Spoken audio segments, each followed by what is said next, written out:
So, what if I told you that being good with money has less to do with how smart you are and way more to do with how you act? In this explainer, we're diving into Morgan Housel's fantastic book, The Psychology of Money, to really unpack the surprising truth about what it takes to build wealth. And to really get to the heart of this, we need to look at a tale of two very different people. Seriously, their stories set the stage for everything else we're about to cover.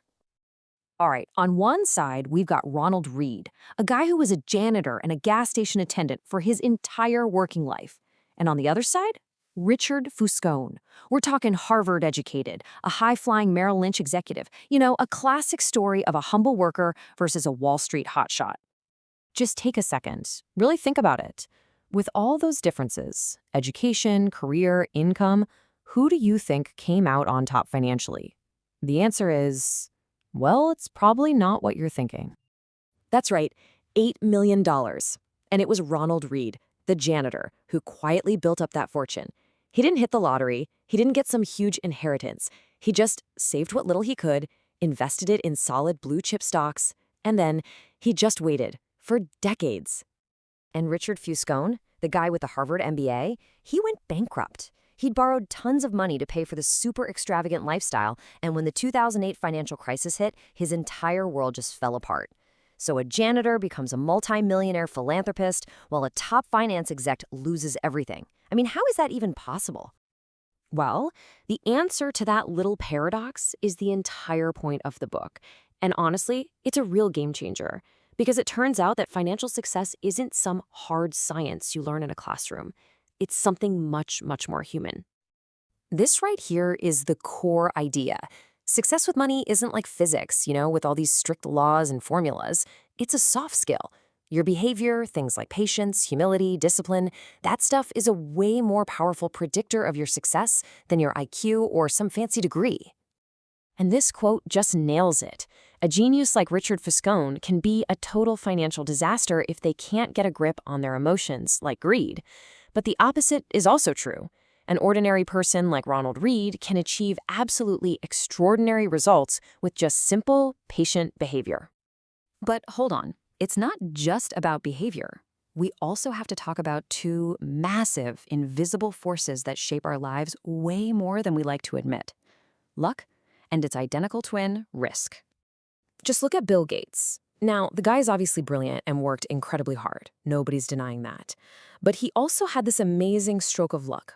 Back in 1968, he went to Lakeside School, which happened to be one of the only high schools on the entire planet that owned a computer. He got unlimited access to this thing when pretty much no other kid his age even knew what it was. The odds of a high school kid getting that kind of opportunity back then, it was something like 1 in a million. That was an unbelievable head start, like a winning lottery ticket he didn't even know he had. But Gates wasn't alone in this. He had a best friend at Lakeside named Kent Evans, and by all accounts, Kent was just as smart, just as into computers, and just as ambitious. They were planning to go into business together. But that future never got to happen. Kent Evans was tragically killed in a mountaineering accident before he even graduated high school. He never got the chance to build that company with his friend. The odds of a teenager dying in a mountaineering accident are also roughly 1 in a million. So you see? Bill Gates experienced a 1 in a million dose of luck. Kent Evans experienced a 1 in a million dose of risk. They're just two sides of the same coin, and they prove that our outcomes are never, ever 100% in our own hands. So if so much is out of our control, what's the key behavioral skill we can master? Well, it starts by understanding that getting money and keeping money are two totally different games. Getting wealthy? Yeah, that often takes some risks, some optimism. You have to put yourself out there. But staying wealthy, that is a whole different ballgame. That requires humility and even a little bit of paranoia. It's the fear that the same things that got you there can disappear in a flash. And maybe the most important part of staying wealthy is this: knowing when you have enough. If your expectations just keep rising with your income, you'll never feel satisfied. You'll just take bigger and bigger risks trying to hit a goalpost that keeps moving further away. Sound familiar? That's exactly what Richard Fuscone did. At the end of the day, the magic of compounding only works if you can stick around long enough for it to do its thing. So the most important goal isn't hitting home runs every year. It's just survival. It's about not getting wiped out so you can stay in the game. And why do we even want to stay in the game? Why are we trying to build wealth in the first place? This brings us to the last and maybe the most profound idea of them all. So, research by a psychologist named Angus Campbell found that the single biggest thing that contributes to our happiness, it isn't a huge salary or a fancy house. Nope. It's having a strong sense of control over your own life. And that right there is the highest dividend that money pays. It isn't the luxury cars or the big vacations. It's freedom.